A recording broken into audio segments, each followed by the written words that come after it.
Jumpa lagi dengan Om Begawan dalam Ngopini Politik.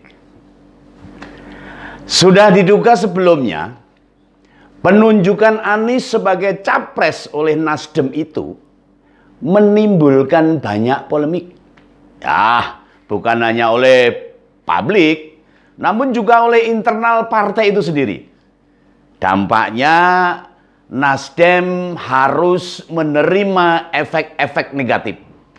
Bahkan 2-3 hari ini, pasca pengumuman mulai kader biasa hingga pentolan-pentolan Nasdem daerah maupun pusat mengundurkan diri. Wah, ya entah apa yang dipikirkan oleh Pak Surya Paloh yang sepertinya mengabaikan efek-efek yang bisa timbul itu dalam persoalan pencalonan Anies sebagai calon presiden. Mengusung Anies sepertinya sebuah kontradiksi atas jargon yang dulu sempat digaung-gaungkan oleh Nasdem. Restorasi Indonesia. Bagaimana merealisasikan restorasi itu bila calon presidennya yang diusung Nasdem gagal merestorasi Jakarta saja? Apa yang harus kita lakukan? Apa yang harus kita tahu? Simak Ngompol Ngopini Politik berikut ini.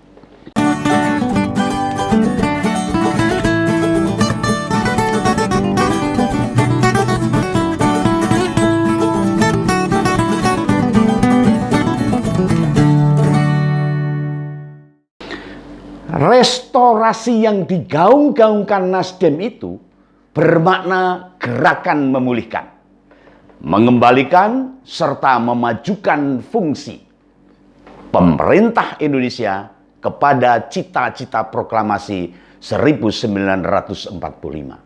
Apa itu? Yaitu melindungi segenap bangsa Indonesia untuk memajukan kesejahteraan umum, mencerdaskan kehidupan bangsa, dan ikut melaksanakan ketertiban dunia. Narasi itu sering digaungkan oleh Surya Paloh di media, di Metro TV saat awal-awal Nasdem didirikan. Kita semua pasti setuju atas narasi itu. Ya, karena yang dimaksud restorasi itu sesuai dengan amanat Undang-Undang 45. Termasuk ketika Nasdem mengusung Jokowi dalam 2 kali pilpres. Itu menunjukkan Nasdem punya konsistensi visi mereka atas restorasi. Nah, bahkan Bang Surya menegaskan dukungan tanpa syarat. Hebat kan? Artinya meski tidak memperoleh kursi kabinet, bagi Nasdem itu bukan masalah. Itu tanpa syarat. Nah, tapi sekarang kemana restorasi itu? Apa sudah tersimpan erat-erat di lemari es dan terkunci rapat? Nah, ketika mengumumkan Anies sebagai capres, tidak disinggung sedikit pun mengenai restorasi Indonesia.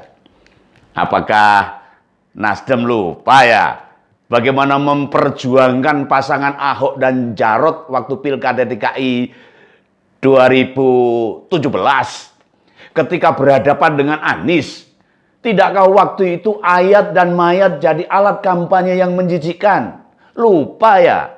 Atau memang dilupakan? Melupakan? Rasanya sedih sekali kalau mengingat itu. Nah, lihat saja sekarang. Sudah banyak kader partai yang mundur, keluar, out. Ya, karena kontradiksi itu. Misalnya, Ketua Departemen Bidang UMKM DPP Partai Nasdem, Niluh Jelantik. Anak Agung Ngurah, Panji Astika.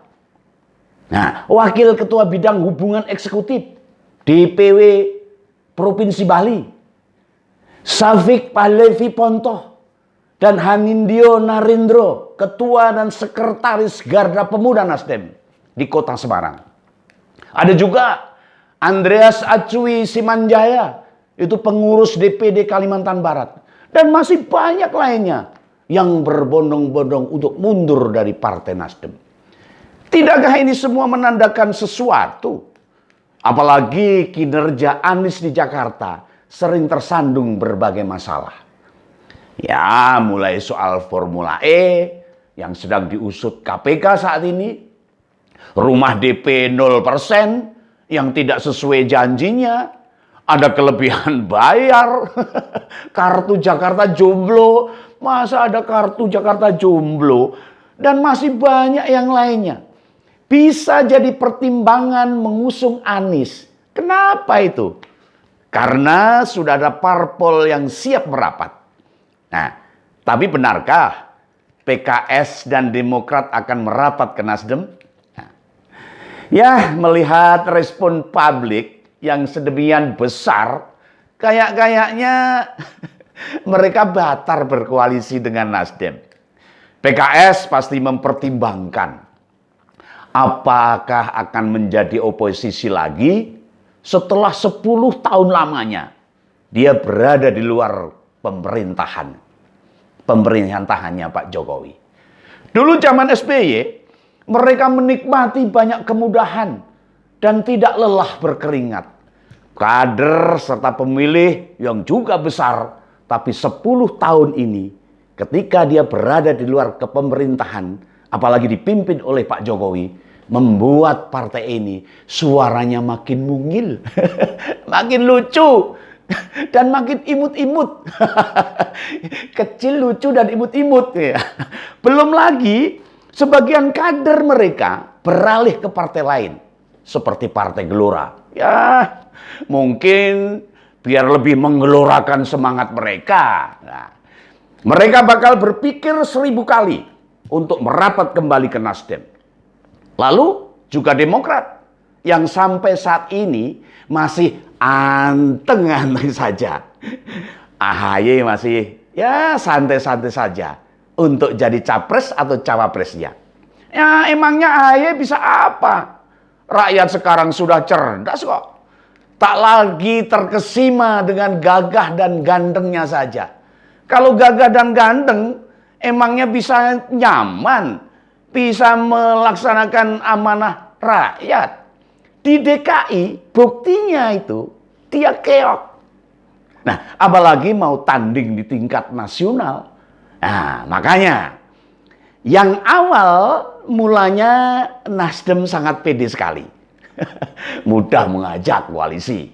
Nah, sekarang melihat banyak kadernya pada mundur, pada keluar, ya partai PKS dan Demokrat ya mulai was-was. Termasuk sebenarnya Nasdem sendiri mulai was-was. Ya, saya tidak tahu atas dasar apa Pak Surya sangat yakin bahwa Anies memiliki modal besar untuk memenangkan kontestasi 2024 dalam pemilu presiden. Ketika saya cermati pidatonya, waktu pengumuman pencapresan, dia lebih banyak membicarakan hal global. Ya, tidak banyak yang disinggung tentang hal yang mendasar.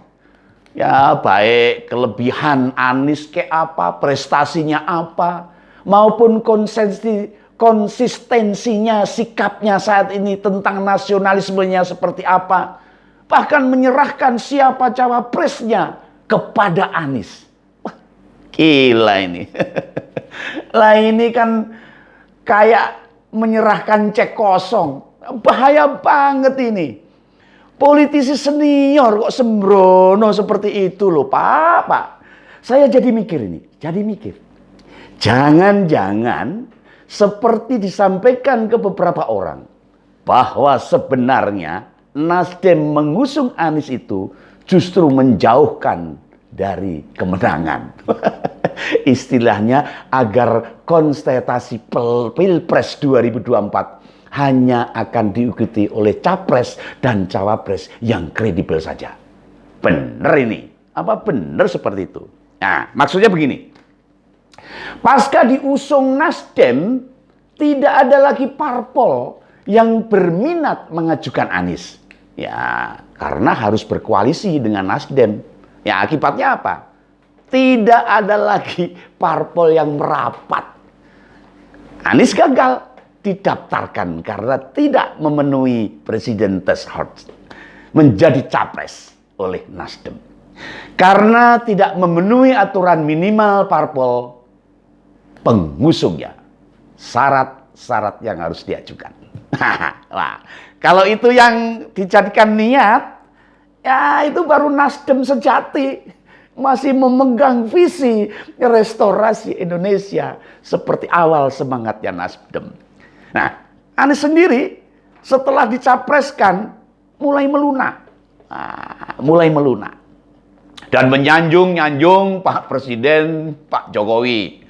Ketika diwawancarai sebuah media kemarin, dia menyebut bahwa persahabatannya dengan Pak Presiden ya masih berjalan dengan baik. Sering ngobrol dan berdiskusi. Lah bukannya selama ini sebagai gubernur selalu melakukan tindakan-tindakan yang tidak sering sejalan dengan Pak Jokowi. Contohnya, rencana menggelar Formula E di Monas itu emangnya sudah berkomunikasi dengan pemerintah. Menebang pohon di sana itu, di Monas itu, dengan alasan membangun sirkuit. Emangnya sudah minta izin dulu pada sekretariat negara selaku pemilik lahan? Kan enggak kan? Nah, jadi apa nih kesimpulannya? Monggo, saya serahkan kepada panjenengan semuanya. Kita lihat perkembangannya seiring waktu. Oke? Kalau gitu, beginilah ngompol kali ini. Ngopini politik Om Kawan. Kita jumpa lagi di ngompol berikutnya.